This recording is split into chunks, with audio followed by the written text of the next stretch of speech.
Bikers burned an elderly veteran's flag, but his unexpected phone call turned everything upside down. Subscribe and post in the comments where you're watching from. Jonathan Reed woke at dawn, as he always did, to the soft glow of sunlight breaking through his bedroom window. The quiet rustle of leaves in the breeze outside was a comforting sound, one that reminded him of the discipline and structure of his years in the service. His routine was sacred, unchanging, and deeply personal, a ritual that symbolized his pride in a life devoted to his country. After a quick wash, Jonathan donned his favorite navy blue jacket, worn but meticulously clean, and stepped outside. The morning air carried the scent of dew-soaked grass, mingling with the faint aroma of coffee from his neighbor's house down the road. His small home was modest but well-kept, surrounded by a tidy lawn and a garden filled with vibrant flowers. These flowers, planted in memory of his late wife, gave him a sense of connection to her even years after her passing. At the center of his yard stood a sturdy flagpole, its polished metal glinting in the sunlight. Jonathan carefully unfolded the American flag, taking a moment to smooth out the creases with reverence.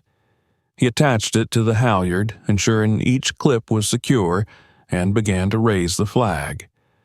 As the stars and stripes ascended, fluttering proudly in the breeze, Jonathan stood at attention, saluting it with a sharpness that belied his years. This was his daily ceremony, a salute to the ideals he had once fought to defend.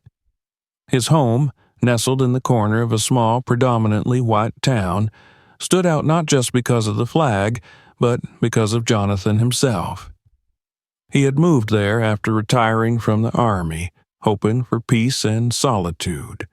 Yet, his presence as an African-American man, a decorated veteran, in a deeply conservative town had not gone unnoticed.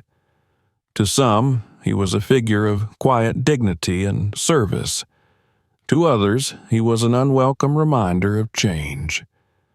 The trouble began subtly.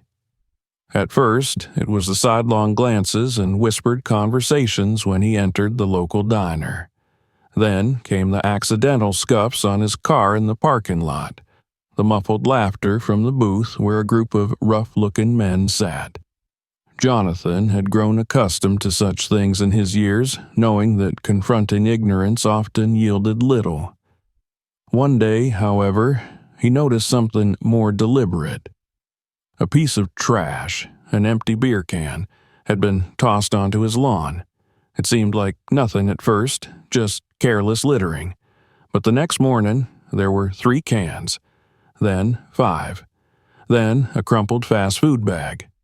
Jonathan, ever the stoic soldier, quietly picked up the trash, bagged it, and set it out with his regular garbage. But the acts escalated. A crude word, sprayed in red paint, appeared on the white fence surrounding his garden. He found his flower beds trampled one morning, the vibrant blooms crushed beneath heavy boots.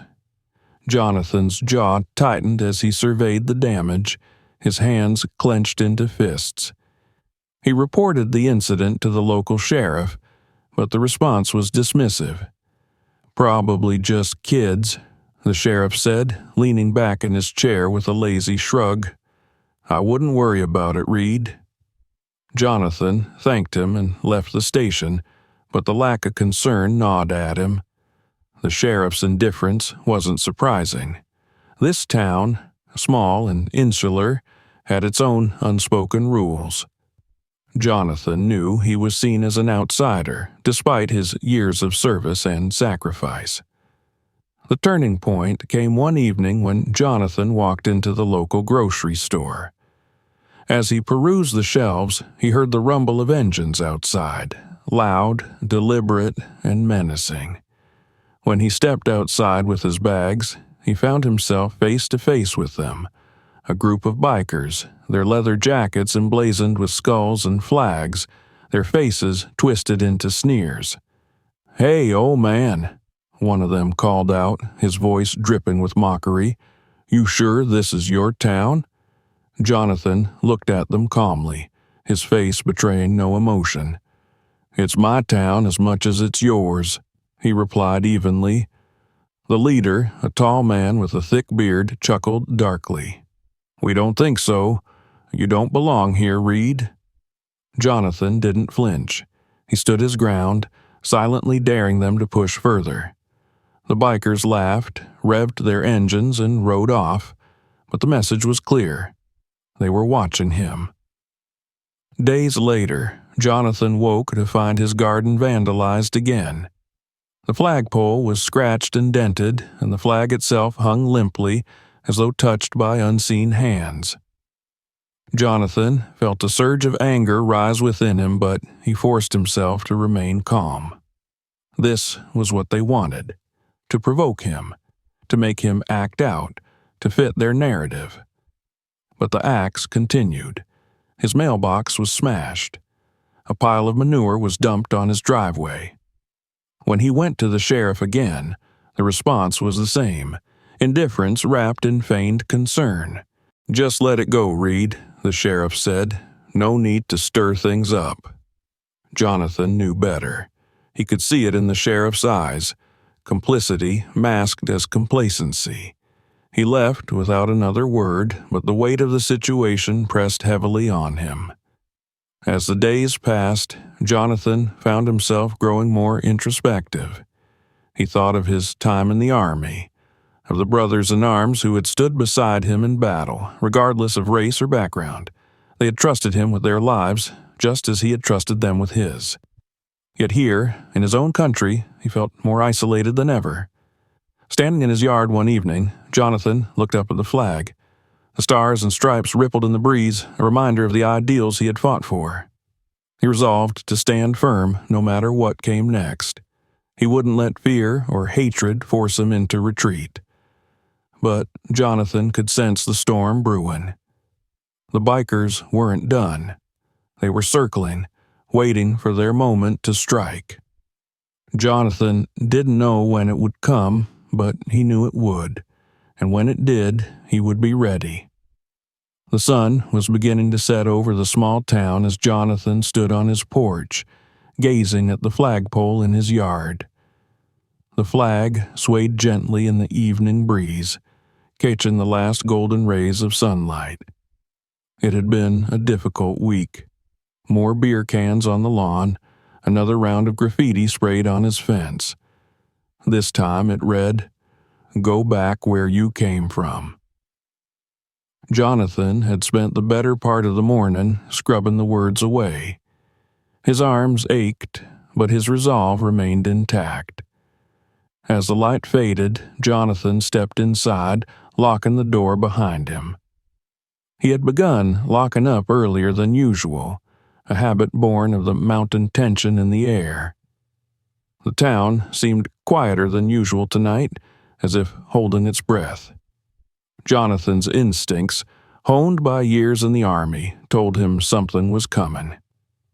Around midnight, he was jolted awake by the sound of engines. They weren't just passing by this time. The deep, throaty roar of motorcycles echoed down his street, growing louder and closer with every second. Jonathan threw on a robe and rushed to the window. His heart sank as he saw the familiar silhouettes of the bikers gathered outside his house, their bikes forming a semicircle on his lawn. He stepped onto the porch, his face a mask of calm determination, though his pulse raced. The leader of the group, the tall, bearded man known as Jack, dismounted his bike and strode toward the flagpole. The other bikers laughed and jeered, their voices cutting through the still night air like knives. "Nice flag you got there, old man," Jack sneered, tilting his head toward the stars and stripes. "Bet it means a lot to you, huh?" Jonathan didn't respond. He stood with his arms crossed, his eyes locked on Jack. The silence seemed to unnerve the bikers, but it also fueled their anger. "What's the matter?" Jack continued, his voice mocking. "Cat got your tongue? Or maybe you think you're too good to talk to us?" Jonathan finally spoke, his voice steady and low. "Leave my property." Jack's grin widened and he pulled a knife from his belt, spinning it lazily in his hand. "You hear that, boys? The old man thinks he can tell us what to do." The group erupted in laughter. Jack walked up to the flagpole, running his hand along its metal surface. Then, with a swift motion, he slashed the rope that held the flag in place. The flag fell to the ground in a crumpled heap. Jonathan took a step forward, but one of the bikers revved his engine loudly, a warning to stay back. Jonathan froze, his fists clenched at his sides. "You know," Jack said, picking up the flag, "I don't think you deserve this. This town doesn't want you. This flag doesn't want you." Before Jonathan could react, Jack pulled a lighter from his pocket and flicked it open. The small flame danced in the darkness, casting eerie shadows across his face. He held the flame to the edge of the flag, and it caught fire almost instantly. The other bikers whooped and cheered as the flag burned.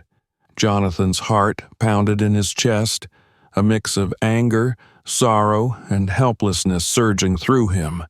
He wanted to charge forward, to stop them, but he knew it would only escalate the situation, and he was alone. Jack tossed the flaming flag onto the ground, stomping on it with his boot to extinguish the fire. The once pristine stars and stripes were now a blackened, tattered mess. Satisfied, Jack turned back to Jonathan. "This is our town, old man," he said, his voice dripping with malice. "You don't belong here. Maybe this will help you get the message." With that, the bikers mounted their motorcycles and roared off into the night, leaving Jonathan standing alone on his porch. The air reeked of burnt fabric and smoke. Jonathan stepped down from the porch and approached the ruined flag. He knelt beside it, his hands trembling as he picked up the charred remains. His chest ached, not from fear, but from the deep, unshakable grief of seeing the symbol he had dedicated his life to protecting desecrated in such a cruel way. As he sat there in the dark, the weight of the situation finally bore down on him. For years he had endured the whispers, the glances, the quiet hostility. But this was different. This was an act of war against everything he stood for. He realized then that he could no longer fight this battle alone. Jonathan stood, carrying the remains of the flag into his house. He carefully placed it on the table and stared at it for a long moment. Then he opened a drawer in the kitchen and pulled out an old, tattered address book. Flipping through its pages, he stopped at a name written in neat, bold letters. General James Carter. The memories flooded back. The battlefield, the chaos, the day he had risked his life to save the man who had been his commander. Carter had promised him then, "If you ever need anything at all, you call me." Jonathan picked up the phone and dialed the number, his hands steady despite the storm raging in his heart. It rang twice before a deep, familiar voice answered. "Carter speaking." Jonathan took a deep breath, his voice firm. "General, it's Reed." There was a pause on the other end, then a tone of recognition. "Reed? It's been years. What's going on?" Jonathan recounted the events of the past weeks, the vandalism, the threats, the burning of the flag. His voice was calm, but every word carried the weight of his frustration and resolve. Carter listened in silence, and when Jonathan finished, the general's voice was filled with quiet fury. "This is unacceptable. You leave this to me, Reed. I'll handle it." "General, I didn't call to cause trouble." "You're not causing trouble," Carter interrupted. "You're asking for help, and I'm going to give it. I'll be there by morning." Jonathan hung up the phone and sat back in his chair. For the first time in weeks, he felt a glimmer of hope. The bikers thought they had broken him, but they had only strengthened his resolve. Whatever came next, Jonathan was ready. The dawn broke over the small town with an unsettling stillness. The usual sounds of morning, birds chirping, cars rolling down the main road, were absent, as though the world itself sensed the tension brewing. Jonathan stood on his porch, his arms crossed over his chest. He hadn't slept, but the fatigue in his body was drowned out by the simmering determination in his heart. He stared at the remnants of the flag on his kitchen table earlier that morning, tracing the edges of the burnt fabric. It was more than cloth to him. It was a symbol of everything he had fought for, a representation of the unity and ideals that once seemed unshakable. To see it desecrated in such a vile manner had been the final straw. Jonathan's thoughts were interrupted by a distant rumble, low and deep, vibrating through the ground. He stepped off the porch and looked toward the horizon, where a faint cloud of dust began to rise. The sound grew louder, joined by a rhythmic chopping noise that resonated in his chest. Helicopters. The noise was unmistakable. The cavalry had arrived. Moments later, a convoy of military vehicles came into view. Jeeps, armored trucks, and personnel carriers rolled into the town, their imposing presence impossible to ignore. Overhead, 2 Black Hawk helicopters circled like silent sentinels. Townsfolk began emerging from their homes, confused and curious. Doors opened, heads peeked out of windows, and murmurs rippled through the streets.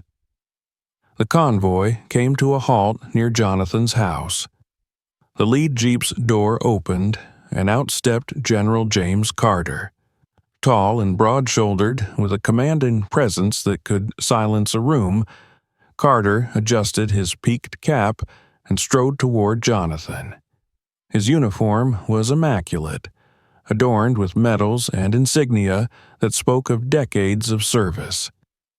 Behind him, a contingent of soldiers disembarked, forming a disciplined line. "Read," Carter said, extending a hand. His voice was firm, but carried a warmth that only old comrades could share. "General," Jonathan replied, clasping the hand tightly. For the first time in weeks, he felt the weight of isolation lift slightly. Carter glanced around, his sharp eyes taking in the damaged flagpole, the charred remains of the flag, and the faint graffiti on the fence. His jaw tightened, and his gaze hardened. "This won't stand," he said, his voice low but resolute. The soldiers began setting up a perimeter around the property, their movements efficient and deliberate. Meanwhile, Carter turned back to Jonathan. "Where are they?" he asked. Jonathan didn't need to ask who they were. "They frequent a bar on the edge of town," he said. "It's their hangout." Carter nodded and barked a command to one of his officers. The man saluted sharply and relayed the orders. Within moments, a smaller unit of soldiers broke off, climbing into vehicles and heading toward the bar. The convoy's arrival had not gone unnoticed by the townsfolk. A small crowd began to gather at a safe distance, murmuring in confusion and awe. Among them were the bikers themselves, who had come out of their hideouts to investigate the commotion. Jack, the leader, watched the scene unfold with a mix of curiosity and growing unease. "What the hell is this?" he muttered, his confidence faltering for the first time. The soldiers arrived at the bar within minutes, their approach swift and calculated. The bikers, lounging outside, barely had time to react before the soldiers surrounded the building. Jack and his crew were herded into a tight group, their protests quickly silenced by the firm, unyielding presence of the military. "Jack Harrison?" one of the officers demanded. Jack hesitated, then straightened his shoulders in a show of defiance. "Yeah, that's me. What's it to you?" You're under investigation for harassment, destruction of property, and incitement of violence," the officer said, his voice cold and professional. "You and your crew will come with us." Jack's bravado cracked. "You can't do this. This is a free country," he shouted, but his words carried no weight against the soldiers' authority. The bikers were escorted to waiting vehicles, their motorcycles left abandoned in the dirt. Back at Jonathan's house, Carter addressed the crowd that had gathered. His voice carried across the street, authoritative yet measured. "Ladies and gentlemen, I'm here today because a grave injustice has occurred. This man," he gestured toward Jonathan, "served his country with honor and courage. He risked his life for the freedoms we all enjoy. And yet, here in the land he fought to protect, he has faced hatred and violence." The crowd shifted uneasily, some nodding in agreement, others avoiding eye contact. Carter continued, his voice rising. "This flag," he said, holding up a pristine new stars and stripes, "represents every American, regardless of race, creed, or color. It is a symbol of unity, not division. And let me make one thing clear. Acts of hatred like the ones committed here will not be tolerated." The soldiers stepped forward, carrying a new flagpole. They worked quickly and efficiently, erecting it where the old one had stood. When it was ready, Carter handed the flag to Jonathan. "Raise it," he said softly. Jonathan took the flag, his hands steady despite the emotion coursing through him. He attached it to the halyard and began to pull. The crowd watched in silence as the flag rose higher and higher until it unfurled fully, catching the morning breeze. The sun glinted off its fabric, and for a moment the world seemed to pause. Applause broke out, hesitant at first but growing stronger. Even those who had harbored doubts felt a swell of pride as they watched the flag fly once more. Jonathan saluted, his posture straight and unwavering. Carter stood beside him, his own salute sharp and dignified. As the applause faded, Carter turned to Jonathan. "This isn't just about a flag," he said quietly. "It's about showing them, and everyone else, that you're not alone. Not now, not ever." Jonathan nodded, his eyes glistening. For the first time in weeks, he felt truly seen, truly supported. The bikers had tried to break him, but their actions had only brought him allies, friends who understood the weight of sacrifice and the power of standing together. As the crowd began to disperse, Jonathan stood by the flagpole, watching the stars and stripes ripple in the wind. The bikers had been silenced, but more importantly, the town had been reminded of what the flag truly meant. And for Jonathan, that was a victory worth fighting for. The dust had barely settled in the small town, but the echoes of what had transpired resonated loudly. Jonathan Reed stood on his porch, gazing at the flagpole with the same pride and solemnity he had each morning. This time, though, the flag seemed brighter, bolder, as if its very threads carried the weight of the struggle and triumph it symbolized. The bikers, once the self-proclaimed kings of the town, were no longer a presence. Their leader, Jack, along with several key members of the gang, had been arrested and taken away. The charges against them, harassment, destruction of property, and incitement of hate, were severe, and the Army's involvement had ensured that the case was under federal scrutiny. The local sheriff, who had so often turned a blind eye, was also under investigation for negligence. For the first time in years, the town was being held accountable for its complicity. Word of what had happened spread quickly. News crews arrived, their vans lining the streets, and reporters knocked on doors, eager for statements from the townsfolk.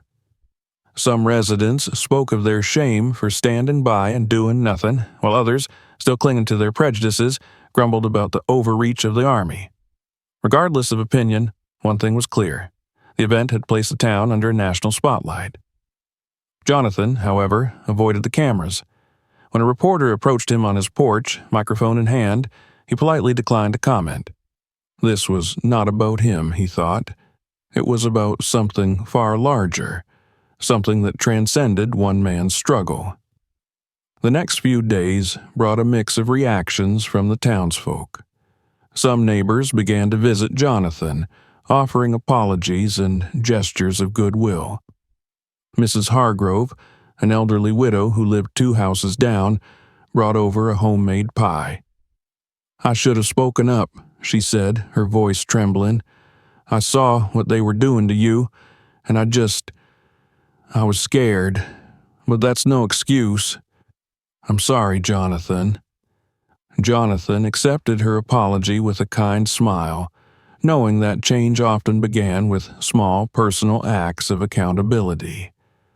Others in the town were less contrite. A small group of residents muttered about outside interference and unnecessary drama. They avoided Jonathan's gaze when they passed him on the street, their discomfort palpable. But Jonathan paid them no mind. He had faced far greater threats in his life, and their disapproval was insignificant compared to the victory he had achieved. The arrival of mail brought another surprise. Letters and packages began to pour in from across the country. Veterans from all branches of the military wrote to Jonathan, expressing their solidarity and support. One letter from a fellow Army veteran in California read, "Mr. Reed, I saw your story on the news. I want you to know that you're not alone. What you stood for reminds me why I served. Thank you for reminding all of us what it means to be an American." Some letters contained gifts, medals from retired soldiers, photos of families standing in front of their own flagpoles, and even small donations to help repair Jonathan's property. One package held a beautifully crafted flag, hand-sewn by a woman in Vermont who had lost her son in combat. The accompanying note read, "This flag was made with love and gratitude for those who serve. It belongs with you now." Jonathan was overwhelmed by the outpouring of support. He carefully placed the letters in a wooden box, intending to read them all when he had more time. The flag from Vermont he raised on his new flagpole, its vibrant colors standing out brilliantly against the blue sky. General James Carter stayed in town for a few more days to ensure everything was in order. The 2 men spent hours reminiscing about their time in the service, sharing stories of camaraderie and resilience. On the morning of his departure, Carter stood with Jonathan at the flagpole one last time. "You did more than just raise a flag, Reed," Carter said. "You reminded people of what it stands for."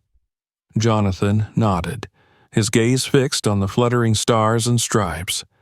"I couldn't have done it without you." Carter smiled. "You didn't need me to fight this battle. You've been fighting it your whole life." As the general climbed into his vehicle and the convoy began to pull away, Jonathan felt a profound sense of peace.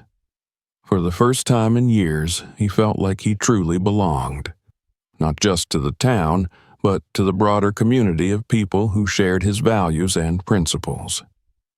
In the weeks that followed, the town began to change. The bar that had been the bikers' headquarters closed down, its building sold to a family planning to open a community center. The local police department underwent a shakeup, with a new sheriff brought in to restore trust.